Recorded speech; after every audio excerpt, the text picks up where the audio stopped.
जय श्री राधे दोस्तों आज हम बात करने जा रहे हैं कि कार्तिक पूर्णिमा 26 नवंबर को है या फिर 27 नवंबर को।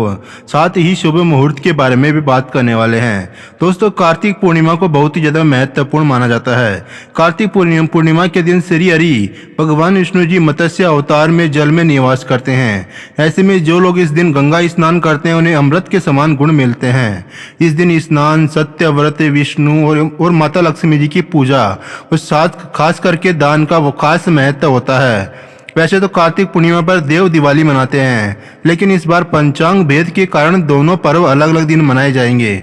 आइए जानते हैं कि देव दिवाली और कार्तिक पूर्णिमा की सही डेट, स्नान, दान, मुहूर्त और महत्व। दोस्तों पंचांग के अनुसार कार्तिक की पूर्णिमा 26 नवंबर 2023 को दोपहर के 3:53 से शुरू होगी और अगले दिन 27 नवंबर 2023 को दोपहर के 2:45 पर इसका समापन हो जाएगा। उदय तिथि के अनुसार कार्तिक पूर्णिमा 27 नवंबर 2023 को मनाई जाएगी। इस दिन सत्यनारायण भगवान की पूजा, पूर्णिमा व्रत और कार्तिक गंगा स्नान दान करना बड़ा उत्तम होता है। इस साल देव दिवाली कार्तिक पूर्णिमा से एक दिन पहले 26 नवंबर 2023 रविवार को है, क्योंकि जब पूर्णिमा तिथि प्रदोष काल में विद्यमान होती है उसी दिन देव दिवाली मनाई जाती है। हिंदू धर्म के अनुसार इस दिन देवतागण धरती लोक पर आते हैं और भक्त उनके निमित्त शाम को दीपदान करते हैं।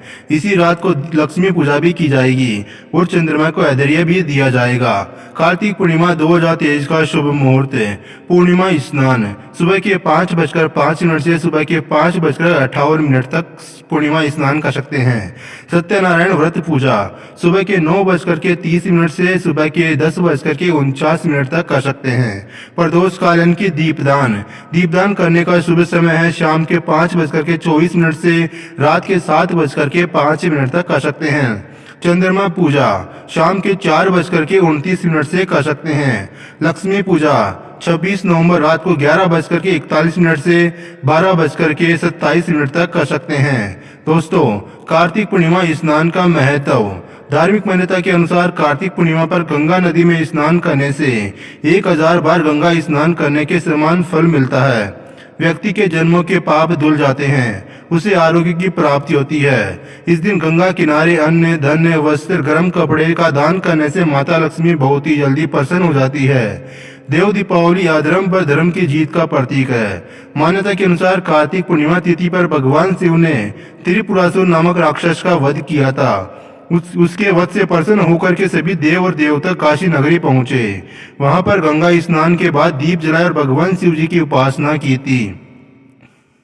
देव दीपावली पर शाम के समय प्रदोष काल में 11, 21, 51 या फिर 108 आटे के दिए बना करके उसमें तेल या घी डाले। इसके बाद किसी नदी किनारे जाए और देवी देवताओं और इष्ट देवों का स्मरण करे। इसके बाद दीपक की कुमकुम, अक्षत, हल्दी और फूल से पूजा करनी चाहिए। फिर उन्हें प्रज्वलित करने के बाद नदी में विसर्जित करना चाहिए। मान्यताओं के मुताबिक देव दीपावली यानी कि कार्तिक पूर्णिमा के दिन देवी देवता काशी में गंगा किनारे दीपावली मनाने आते हैं। बताया जाता है कि अगर कोई इस दिन प्रदोष काल में दीपदान करता है तो उसे जीवन में सुख, समृद्धि और सौभाग्य प्राप्त होता है। ऐसा भी बताया जाता है कि इस दिन भगवान शिव जी के निमित्त दीपक जलाने से भी जीवन में खुशहाली आती है और उनका आशीर्वाद प्राप्त होता है। मान्यता है कि देव दिवाली पर दीपदान करने से यम, शनि, राहु, केतु के प्रभाव भी कम हो जाते हैं। देव दिवाली के दिन एक आटे का या फिर मिट्टी का दिया ले, इसमें तेल या घी डाल करके उसे प्रज्वलित करना चाहिए। इस दिए में 7 लौंग डाल दे। मान्यता है कि ऐसा करने से घर में खुशहाली आती है और दरिद्रता भी दूर हो जाती है। देव दिवाली के दिन सरोवर या किसी देव स्थान पर जाकर के दीपदान अवश्य करना चाहिए। मान्यता है कि इससे देवता प्रसन्न होते हैं, साथ ही आपके जीवन की समस्याओं का अंत हो जाता है। देव दिवाली पर दीपावली की तरह ही अपने घर में दीपक जलाने चाहिए। घर के मुख्य द्वार पर आम के पत्तों का तोरण लगाना चाहिए। मान्यता है कि इससे माता लक्ष्मी प्रसन्न होकर के आपके घर में निवास करती है। देव दिवाली पर भगवान विष्णु जी की चित्र या मूर्ति पर तुलसी के 11 पत्तों को एक किसी धागे की सहायता से बांध दे। ऐसा करने से धन संपत्ति से जुड़ी समस्याएं दूर होगी और घर में धन आने का आगमन की राह खुलेगी। कार्तिक पूर्णिमा पर भगवान विष्णु जी को प्रसन्न करना मान्यता के अनुसार है। कार्तिक पूर्णिमा के दिन पवित्र नदी में स्नान करना बेहद शुभ होता है। कहा जाता है कि इससे व्यक्ति के सभी पाप समाप्त हो जाते हैं। जो लोग पवित्र नदी तक नहीं जा सकते वे घर में ही बाल्टी में गंगा जल को सादे पानी में मिला करके भी स्नान कर सकते हैं। इस दिन घर का साफ सुथरा होना अनिवार्य माना जाता है। घर में गंदगी हो तो श्री हरि ऐसे घर से दूर रहते हैं, इसलिए सफाई का ध्यान रखना जरूरी होता है। सफाई वाले घर में ही माता लक्ष्मी का आगमन होता है। इस दिन माता लक्ष्मी की पूजा करना भी शुभ होता है।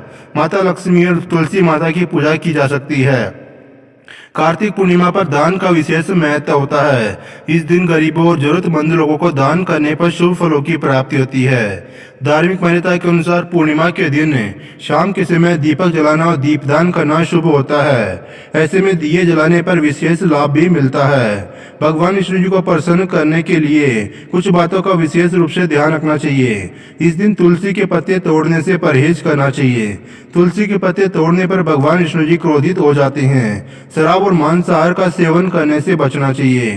कार्तिक पूर्णिमा पर सात्विक भोजन करने की भी सलाह दी जाती है। कार्तिक पूर्णिमा के दिन परिवार के बड़े बुजुर्गों का आशीर्वाद जरूर लेना चाहिए। इस दिन अपने पूर्वजों को भी याद करना चाहिए। इस दिन अपने बड़ों के घर के बड़ों को अपशब्द बोलने से बचना चाहिए। परिवार के बड़े बुजुर्गों का सम्मान करना चाहिए। माना जाता है कि कार्तिक पूर्णिमा के दिन तामसिक भोजन का सेवन करने से घर में किसी व्यक्ति की मृत्यु हो सकती है। इस दिन जरूरतमंद लोगों की मदद अवश्य करनी चाहिए। गरीब लोगों की सेवा करनी चाहिए, उनकी मदद करनी चाहिए। हिंदू धर्म में वैसे भी तुलसी पूजन का विशेष महत्व होता है। कार्तिक पूर्णिमा के दिन शाम के समय तुलसी के पास दीपक जलाने से घर में सकारात्मक ऊर्जा का वास होता है। नकारात्मकता घर से दूर चली जाती है। कार्तिक पूर्णिमा के दिन अन्न, दूध और चावल के दान को शुभ माना जाता है। इस दिन कच्चे दूध से रात के समय चंद्रदेव को अर्घ्य देना शुभ माना जाता है। इस मौके पर घर में सुख, शांति और ऐश्वर्य पाने के लिए घर में माता लक्ष्मी का महालक्ष्मी स्तुति का पाठ भी करना चाहिए। धार्मिक मान्यताओं के अनुसार कार्तिक पूर्णिमा के दिन सूर्योदय से पहले नदी में स्नान करना चाहिए। इसके बाद किसी विशिष्ट मंदिर में जाकर के दीपदान करना चाहिए। मान्यता है कि ऐसा करने से विष्णु जी का आशीर्वाद मिलता है। दोस्तों, उम्मीद करता हूँ जानकारी आपको पसंद आए तो वीडियो को लाइक कर दीजिए, चैनल को सब्सक्राइब कर लीजिए। कमेंट में श्री शिवाय नमस्तुभ्यम, हर हर महादेव, राधे राधे अवश्य ही लिख दीजिए।